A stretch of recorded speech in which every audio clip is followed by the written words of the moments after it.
আসসালামু আলাইকুম। অনেকেই বলে থাকেন যে নারী শাড়িতেই সুন্দর। তো আজকে শাড়ি পরেছি, তো শাড়িটা হচ্ছে নানের। আমার ছেলে বলছিল যে আম্মু তোমাকে অনেক বুড়ি, বুড়ি লাগছিল। আসলে কি বুড়ি, বুড়ি লাগছে? বয়সের সাথে সাথে মানুষের পরিবর্তন হতেই পারে। বয়স তো আর কারোর জন্য থেমে থাকবে না, তাই না? তো আজকে রান্না করব খুবই মজার একটা রেসিপিস। সেটা হচ্ছে চিকেন ফ্রাই একটু ভিন্ন রকমভাবে মশলা ব্যবহার করে।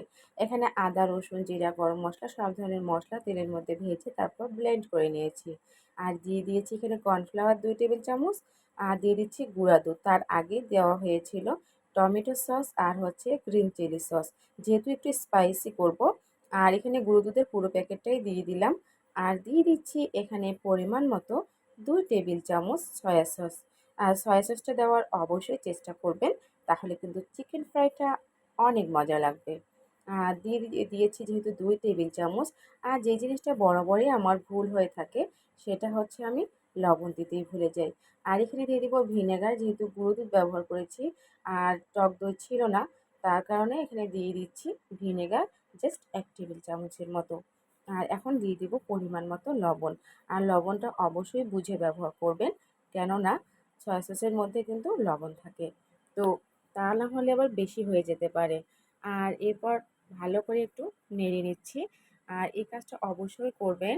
আর দিয়ে দিব একটা ডিম। আর এখানে আমি আজকে হাঁসের ডিম ব্যবহার করছি। আপনারা চাইলে এখানে মুরগির ডিমও ব্যবহার করতে পারেন।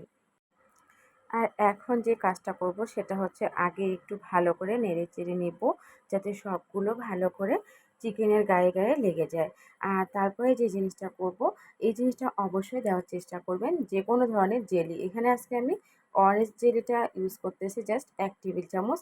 এটা দিলে চিনি দেওয়ার কোনো দরকার নেই। আর এখানে যেহেতু লেবু কম ছিল, ১ টেবিল চামচের মতো দিয়ে দিলাম।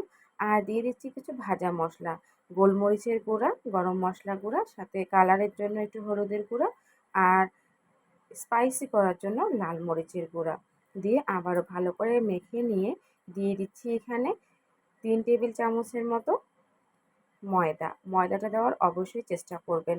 আর এরপর ভালো করে ম্যারিনেশন করে রেখে দিব ফ্রিজে। যেহেতু আমি সন্ধ্যায় এটা রেডি করে রাখছি, যেহেতু আমি সকালে বানাবো, তার জন্য সকালে ফ্রিজ থেকে বের করে সকালে আবারও নেড়েচেড়ে নিচ্ছি, যেহেতু ফ্রিজে ছিল।